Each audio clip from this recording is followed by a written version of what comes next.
하나님께서 오늘 우리에게 주신 말씀은 에베소서 6장 1절로부터 6절 말씀입니다. 이 기록된 계시의 말씀을 봉독할 때 살아계신 하나님의 음성을 들으실 수 있기를 바랍니다. 자녀들아, 주 안에서 너희 부모에게 순종하라. 이것이 옳으니라. 내 아버지와 어머니를 공경하라. 이것은 약속이 있는 첫 계명이니 이로써 내가 잘되고 땅에서 장수하리라. 또 아비들아, 너희 자녀를 노엽게 하지 말고 오직 주의 교훈과 훈계로 양육하라. 종들아, 두려워하고 떨며 성실한 마음으로 육체의 상전에게 순종하기를 그리스도께 하듯 하라. 눈가림만 하여 사람을 기쁘게 하는 자처럼 하지 말고 그리스도의 종들처럼 마음으로 하나님의 뜻을 행하고. 아멘. 미국 버지니아주의 웹스터 교회에서 26년간 주일학교 교사로 꾸준히 봉사해온 자비스라는 부인이 세상을 떠났을 때 그녀의 가르침을 받았고 그녀를 사랑했던 제자들이 이 선생님을 기념하여 추도식을 열었습니다. 자비스 부인의 딸인 안나가 어머니를 회고하면서 10계명의 제5계명인 내 부모를 공경하라, 그 성경 말씀을 읽었지요. 그리고 어머니의 위대한 사랑에 감사하며 어머니가 평소에 좋아하시던 카네이션 꽃을 어머니의 이 추도식 예배단에 올려드렸습니다. 자, 이 일이 유래되어 교회에서는 이날을 기념하여 어머니 날로 지켰는데, 그것이 알려져서 1914년 미국의 28대 대통령인 토마스 우드로 윌슨이 5월 둘째 주 일요일을 어머니의 날로 공포합니다. 그리고 그 일로 미국의 교회가 5월 둘째 주 주일을 어머니 주일로 공식 공포하면서 기념주일 예배를 드리게 되었죠. 미국의 선교를 받은 한국교회, 한국에서는 1930년도 이후로 구세군, 감리교, 그리고 장로교로 자연스럽게 이어지며 5월 둘째 주일을 어머니 주일로 지키게 됩니다. 한국에서는 1956년 국무회의에서 5월 8일을 어머니 날로 제정한 이후에 1973년 대통령령으로 어버이날로 개정되면서 기념일이 되지요. 왜 어머니 날만 있는가, 아버지 날은 없는가 해서 어버이날이 된 겁니다. 교회에서도 어머니 주일을 지키다가 어버이 주일로 바꾸어 지키기 시작합니다.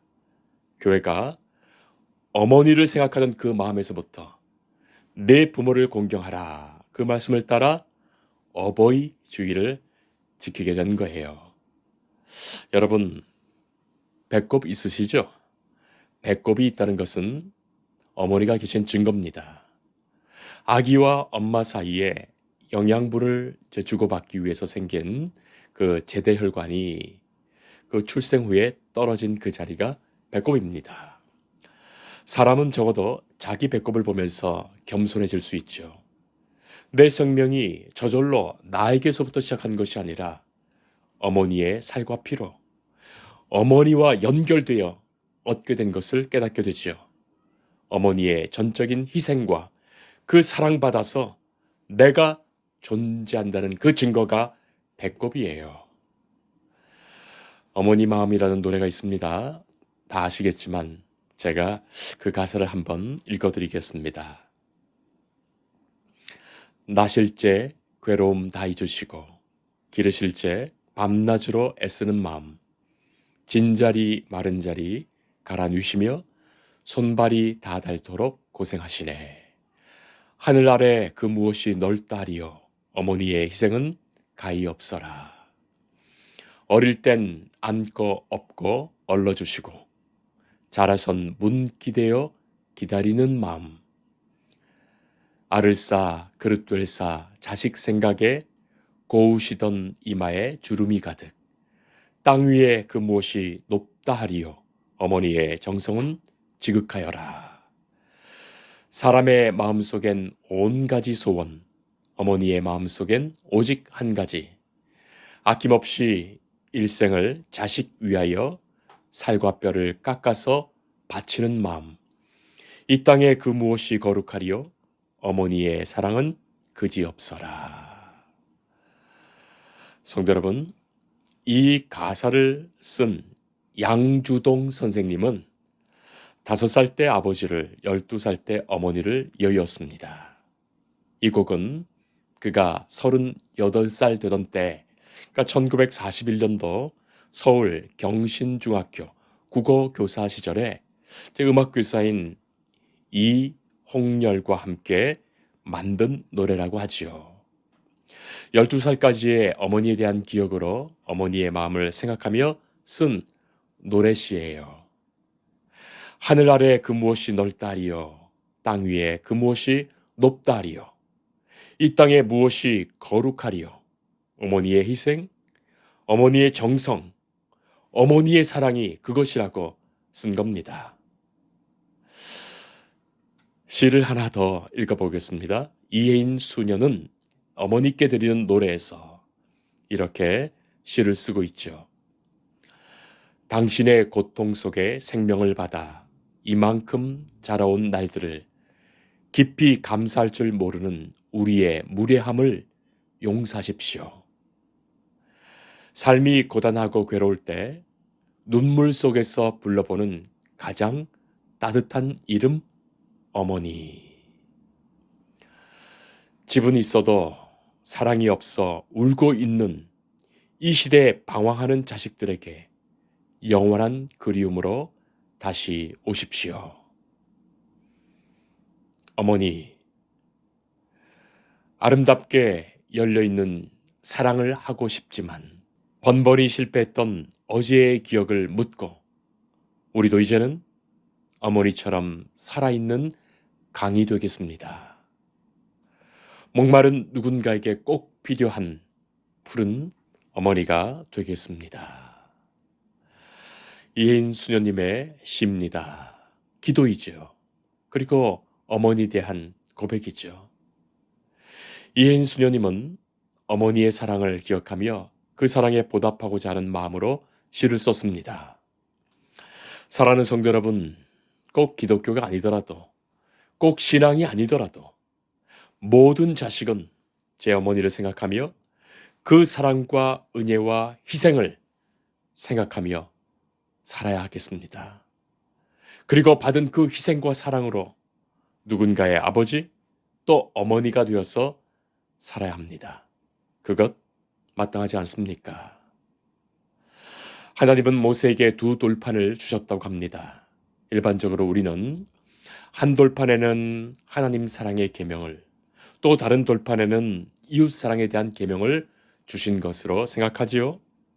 하나님을 사랑한다는 것은 이웃 사랑하는 것으로 마땅히 증명되고 나타나는데, 바로 그 이웃 사랑의 첫 번째 계명이 내 부모를 공경하라입니다. 이웃 사랑의 첫 계명이 내 부모를 공경하라인 것은 잘못 의미가 깊습니다. 자기 부모도 공경하지 못하면서 어떻게 남을 사랑한단 말입니까? 낳아주시고 길러주신 눈에 보이는 자기 부모도 사랑하지 못하면서 눈에 보이지 않는 영적인 하나님을 어떻게 사랑한단 말입니까? 탈무드에 보면 하나님은 당신의 사랑을 자녀들에게 전해주시고 보여주시고자 천사를 보냈는데 그들이 육신의 부모이다 라고 말합니다. 여러분, 오늘 말씀을 보세요. 사도 바울이 부르는 이 첫 마디가 자녀들아 하고 부르죠. 하나님의 그 마음을 담아서 사도 바울이 하나님의 부르심을, 이 직접 화법을 사용하여 성도들에게 자녀들아 한 것입니다. 자녀들아 부르실 때, 내 아들아, 내 딸아 부르실 때 네 하고 대답하는 사람이 하나님의 자녀지요. 자녀가 아닌 사람이 그 부르심에 네 할 리가 없지요. 사실 하나님이 내 자녀들아 하고 부르신 거기에 기독교의 모든 진리가 다 들어가 있습니다. 하나님이 생명을 창조하심과 하나님이 우리를 사랑하심과 하나님이 우리를 자녀 삼으신 그 구원과 은혜의 역사가 다 들어있는 거예요. 자, 그리고 자녀들에게 너희 부모에게 순종하라. 네 아버지와 어머니를 공경하라. 말씀하시죠? 성도 여러분, 꼭 기억해야 하겠습니다. 모든 종교가 효도에 대해서 말하지만 이 기독교의 우리 믿음의 신앙의 이 효도의 핵심은 순종과 공경에 있습니다. 첫째는 순종입니다. 자녀들아, 주 안에서 순종하라 하셨지요. 자, 그러니 먼저는 부모님께 효도하는 것 순종입니다. 사람은 근본적으로 순종을 싫어하지요. 자기 마음대로 하고 싶지 순종하기 싫어합니다.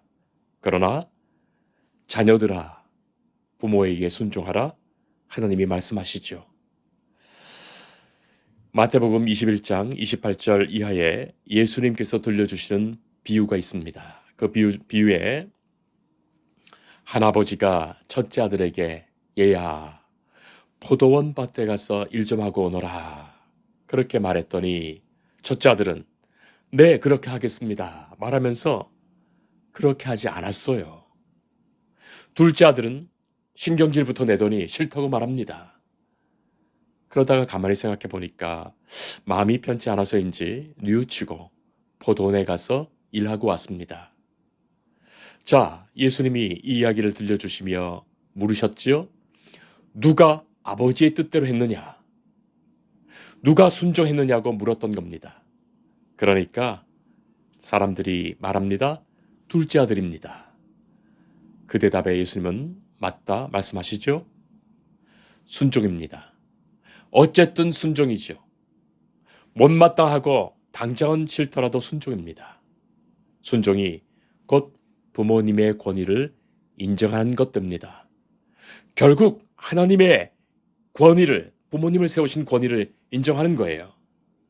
뭐 어떤 일에 시시비비 따지 않고 옳고 그름 논하기 전에 우리의 판단을 유보하고 그것까지도 내려놓고 나를 사랑하시고 나를 이끌어 주시는 분임을 인정하며 순종하는 것이죠. 그 순종이 곧 그 권위에 대한 인정이에요. 자, 우리가 주목해야 될 한 단어가 있습니다. 주 안에서입니다. 이 순종이라는 것은 언제나 하나님의 선하신 뜻 안에서 주께서 우리를 기뻐하시는 그 마음 안에서 순종입니다. 물론 그럴 리야 없겠지만 부모님이 만약에 도둑질 하라든지 거짓 증언하라든지 그런 것을 순종하라고 한다면 그것을 따를 수는 없겠죠. 하나님이 기뻐하시지 않을 일이기에 그렇습니다. 자, 그리고 이 주 안에서라는 의미는 또 다른 하나의 뜻은 5절의 말씀처럼 그리스도께 하듯이 라는 의미가 들어있어요. 우리가 자녀 되어서 부모님을 순종하는 것, 그리고 종이 주인에게 순종하는 것, 아내가 자기 남편을 따르는 것, 다 그리스도께 하듯이 하는 것이다 말씀하십니다. 그때야 진짜의 순종입니다. 일반적으로 교회에서는 성도들이 목회자에게 순종합니다. 목회자가 나이가 젊더라도 또 젊은 목회자더라도 나이 많으신 성도님들이 기꺼이 순종하시지요. 왜냐하면 바로 이 일이 주 안에서 있는 일이고 그리스도께 하듯 하는 그 마음 있으시기 때문입니다. 가톨릭 교회의 신부는 영어로 father 아닙니까? 아버지예요. 주 안에서 영적인 아버지로 생각하기에 마땅히 그리스도께 하듯이 순종하는 겁니다. 무슨 목회자가 잘나서가 아니죠. 예수님이 당신의 제자를 파송하시면서 소자에게 떠준 냉수 한 그릇도 예수님은 당신에게 한 것으로 받으신다 하셨는데 주의 제자, 주의 종을 보낼 때 그를 기쁘게 영접하고 그의 말씀을 듣고 잘 따르는 것을 예수님은 당신이 받으시는 것으로 여기시겠다고 말씀하셨어요. 우리가 그 말씀을 믿고 순종하기에 그런 것입니다. 목회를 하다가 연세 많으신 성도님들이 그렇게 잘 따라주시는 것을 보면 제가 주님께 오히려 너무나도 감사하게 되죠. 아니, 저 같은 사람이 뭐라고 참으로도 송구스럽게 이렇게 따라주시는가. 이렇게 좋은 예수님의 양을 만나게 해주신 것 참으로 감사하게 됩니다. 주님이 맡기신 주님의 양이기에 나와 같이 하찮은 자를 목회자로 기꺼이 알고 예수님께 하듯이 따르시는 것을 보면 과연 이분들이 하나님의 자녀들이시구나 알게 되죠.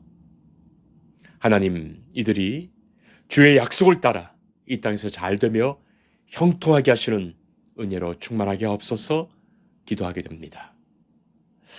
자, 그리고 이어서 2절에 내 아버지와 어머니를 공경하라 말씀하시죠. 순종과 공경이 구분됩니다. 공경은 마음이고 순종은 태도입니다. 순종하더라도 공경의 마음 없으면 그것 거짓 순종이 되고, 그리고 공경하더라도 순종하지 못하면 공경하는 것이 아니지요. 공경의 마음으로 순종하고 순종할 때에는 공경해야 한다. 바로 그것이 하나님과 예수님을 섬기는 모습이에요. 그것이 주 안에서 이루어집니다. 앞에서 말씀드렸던 예수님의 비유로 잠깐 다시 돌아가 보겠습니다. 첫째 아들은 하나님의 말씀에 대답은 잘하면서 전혀 순종하지 않은 바리새인, 대제사장들, 사두개인들, 종교 지도자들을 비유하여 꼬집는 말씀이었고, 둘째 아들은 참으로 자기 기분대로 나쁘게 말하고 조금의 공경도 없었던 세리들, 창녀들을 의미했습니다. 그러나 이들은 지금 예수님의 복음의 말씀을 들으면서 회개하지요. 돌이킵니다. 다시 순종합니다. 그래서 그래도 그들이 바리새인들, 서기관들, 종교 지도자들 너희들보다는 먼저 하나님의 나라에 들어가리라. 주님 말씀하신 거예요. 자, 그런데 예수님의 진짜의 속마음은 따로 있죠. 그걸 눈치채야 합니다. 그것은 오직 하나님의 자녀들, 주님의 제자들, 교회된 당신의 지체들, 그들을 염두에 두신 속마음이 있으신 거죠. 하나님의 자녀는, 주의 제자들은, 교회된 성도들은 하나님의 말씀에 대답도 예, 그렇게 하겠습니다. 기쁘게 말하고 행동도 온전히 순종합니다. 만약에 있다면 이 아들이 셋째 아들 아닐까요? 마음에서 행동에서 공경과 순종을 갖추어 온전히 하나님이 기뻐하시는 주의 자녀들 되는 그들 말입니다. 그들이 교회요, 그들이 성도요, 그들이 크리스찬입니다. 예수님이 바로 그렇게 하나님의 말씀에 이해하시며 순종하셨거든요.